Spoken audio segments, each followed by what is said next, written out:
Seb et Clément des Catch Up Games. Bonjour. Salut. Est-ce que vous pouvez présenter brièvement votre entreprise ?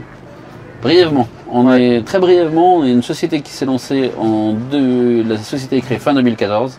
Okay. On a sorti notre premier jeu Sapiens en 2015, mai-juin 2015, et on va sortir notre 5e jeu dans une semaine, donc le 29 septembre 2017, qui s'appelle Paper Tales.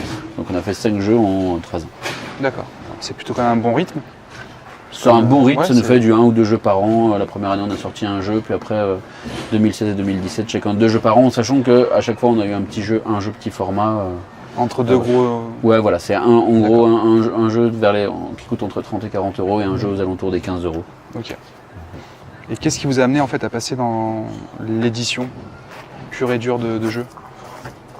La passion du jeu. Déjà. Non, on dirait un joueur de foot là, qui reste. Les 3 points. L'important c'est les 3 points. Je le dis en plaisantant, mais on s'est rencontrés avec Seb parce qu'on faisait des protos.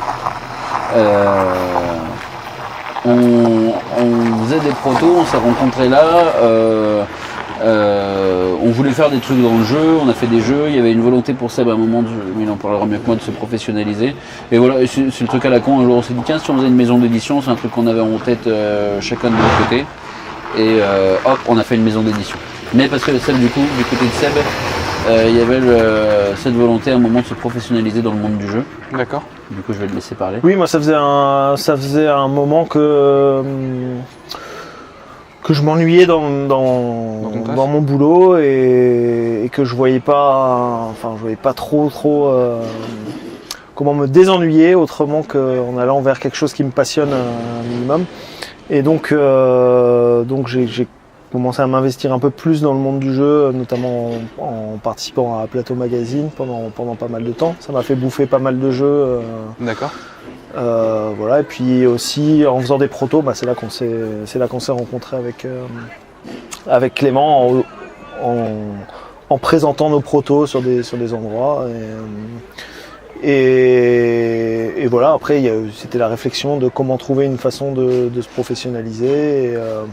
Sachant que de toute façon, depuis le départ de la démarche de création de protos, pour moi c'était assez évident que les aspects éditoriaux m'intéressaient aussi sur la gestion d'un projet, en tout cas sur la façon d'imaginer un projet de jeu. Ouais.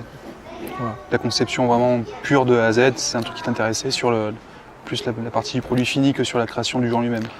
C'est-à-dire que j'avais du mal à dissocier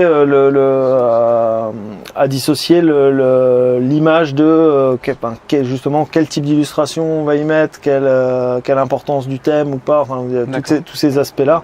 Même si au final on se rend compte en apprenant le métier qu'il y a énormément plus de paramètres et des paramètres plus commerciaux qui rentrent aussi en compte que l'image purement créative qu'on a à la base quand on fait un proto et quand on s'imagine un thème, quand on s'imagine des illustrations, il y a des... Tu n'avais pas dissocié en fait la partie création du jeu du reste en fait. Pour toi, il fallait que tu puisses te mettre un peu de A à Z et ça te paraissait logique de tout faire. Pour moi, je me disais que c'était quelque chose qui allait m'intéresser et il se trouvait aussi que à l'époque, je me disais à tort ou à raison que pour se professionnaliser, c'était peut-être plus difficile de décréter qu'on veut se professionnaliser en tant qu'auteur qu'en tant qu'éditeur. Peut-être que les choses ont un petit peu changé à ce niveau-là, mais globalement dans la tendance, je pense qu'il y a effectivement plus de gens qui vivent à l'heure actuelle en tant qu'éditeur qu'en tant qu'auteur. C'est une autre problématique, une autre question, mais voilà. D'accord. Là actuellement, on n'arrive pas à dégager forcément une ligne éditoriale vraiment fixe dans votre gamme de produits. Tu rigoles ? Historiquement, enfin. Oui, non, c'est vrai, t'as raison. Sapiens, Sol, ça va être des jeux qui sont relativement opposés quand même.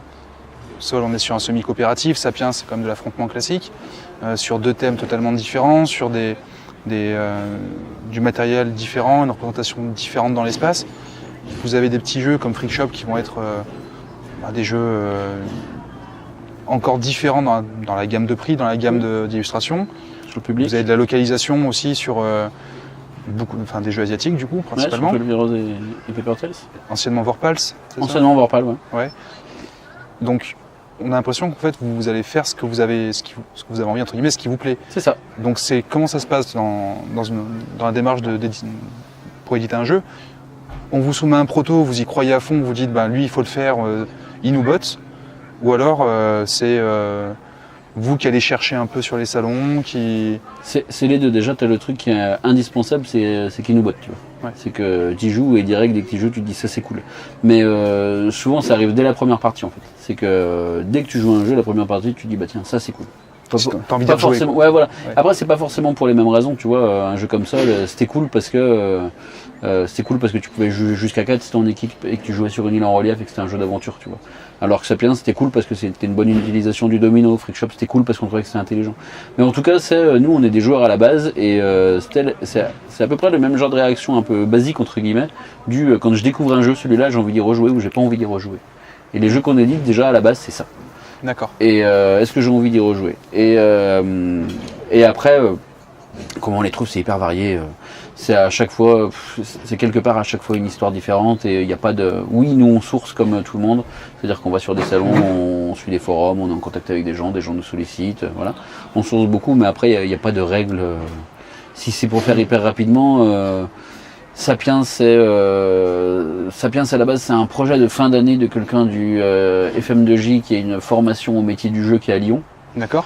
On connaît une personne qui travaille à Archichouette, une boutique lyonnaise, qui était formateur là-bas, qui nous a dit je connais ce jeu, vous devriez le regarder. On a trouvé ça hyper cool. Le deuxième jeu, Sol, c'est un jeu qu'on trouve à Lyon quand on a Octogone au salon. C'est un des protos qui était là-bas. Troisième jeu, Freakshop, c'est à Essen il y a 2 ans, on rencontre Kermarek, Henri. Et on a la même table que lui sur un jeu. Honte à moi, je ne connais pas encore Henri Kermarek, tandis que Seb le connaît, et il dit tiens, nous on est éditeur, si tu as un jeu à nous proposer, ce serait cool. Et il se trouvait qu'il avait un jeu à nous proposer qui était Freakshop. Ouais, parce que Kermarek, c'est le seul, entre guillemets, auteur français qui avait déjà produit des jeux ailleurs que vous avez signé actuellement. Ouais. Cyril et Pierre, c'était leur premier jeu. Leur premier jeu. D'accord. Ça se passe à Essen et après 12 Heroes. 12 Heroes, c'est Yellow parce qu'on est distribué par Yellow. Yellow nous le propose et on trouve ça cool et eux veulent pas le faire pour X ou Y raison et nous on trouve ça cool, on le fait. Et Paper Test là qui arrive, c'est le même auteur en fait. Ça s'est bien passé avec 12 Heroes. Seb qui du coup depuis l'époque plateau sait que Masato a un jeu qui s'appelle Vorpal. Il en a entendu très bons retours. Qui avait une bonne réputation. Ouais. C'est un jeu qui date de 2011. Vas-y.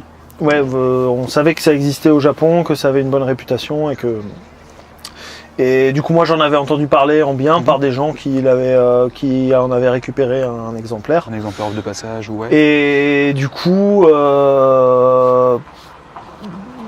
c'est un jeu que j'avais un peu suivi à un moment donné, mais j'avais arrêté de suivre parce que j'avais des informations d'autres d'éditeurs ou distributeurs qui laissaient penser qu'ils étaient dessus et qu'ils allaient le faire. Au moment où on fait 12 Heroes, il n'y a toujours rien qui est apparu sur ce jeu-là, donc je lui pose tout simplement la question de savoir où est-ce qu'il en est, quand est-ce que ça va sortir, est-ce qu'il y a des choses en route. Et là-dessus, il nous dit qu'il y a rien, qu'au final il n'y a rien en cours et qu'il peut nous envoyer un exemplaire pour l'essayer, ce qu'on a fait. Et nous, on a tout de suite énormément accroché à ce jeu. Parce que en plus, on vous a avez proposé de l'éditer. pris un petit pari, c'est que vous avez entièrement rethématisé le jeu. On a refait les îles. On n'a pas tant changé le thème, on a refait les îles. Il y a des choses qui ont bougé sur le thème parce qu'il y avait des références qui étaient culturellement plus attachées à une culture japonaise, je pense, qui n'était pas très parlante pour le public européen. Voilà. Et en fait, mais surtout les illustrations. Sur le thème Medfan, dans les deux cas, Vorpal c'est un thème Medfan et nous on est sur un thème Medfan, tu vois. D'accord. Il n'y a pas eu de gros glissements. C'est plus sur le traitement d'illustration. Sur la représentation vraiment sur des choses d'ergonomie aussi, on a Est-ce que vous avez retravaillé, aussi pris ce parti par rapport à la frilosité du public français et européen sur les jeux à illustration asiatique forte, connotation forte? C'était vraiment un plaisir de retravailler de A à Z Là, pour le coup, on était dans un cas où je sais que moi, par exemple, je suis assez sensible à certaines illustrations japonaises. Typiquement, quand Jacques Taléa avait sorti Brave Rats et qu'ils avaient proposé la version japonaise, moi je trouve, J'aime beaucoup cet illustrateur, c'est l'illustrateur initial de Love Letter aussi. Love Letter, pareil, je préfère largement les illustrations japonaises et tout. Mais là, on n'était pas tant dans un cas où on se posait vraiment la question comme ça, parce que on peut pas dire que c'était vraiment uniquement une question de parti pris japonais trop tranché en fait. Non, oui, les illustrations, c'était un jeu qui était auto-édité, c'était un pote de Masato qui avait fait les illustrations et c'était fait aussi avec les moyens du bord. D'accord, ok. Puisque en fait, vous avez professionnalisé le produit, entre guillemets, vous l'avez. Quelque part, ouais, c'est parce que c'est une auto-édition à la base, même si son jeu sur plein d'aspects, il est propre. Il est pas, voilà, t'es pas en. Nous, on a quasiment rien retouché sur le gameplay en fait. Mais après, c'est une auto-édition qui s'est vendue à 5000 exemplaires, quoi, au Japon. Qui a eu le deuxième prix au Japon du jeu de l'année quand il est sorti. Et qui existe depuis 2011, donc qui est éprouvé en fait. Donc du coup. Et au Japon, l'auto-édition, c'est le modèle dominant d'édition. Ouais, c'est pas le secteur dominant dans le divertissement aussi là-bas, donc.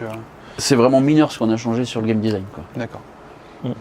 Mais oui, parce que finalement, nous-mêmes, en choisissant le parti pris qu'on choisit, on a fait le choix de faire quelque chose de pas complètement traditionnel, même pour de l'européen. Donc s'il y avait eu un très joli parti pris japonais, peut-être qu'on l'aurait assumé et qu'on l'aurait conservé sur ce jeu-là qui est assez gamer quand même. Ouais.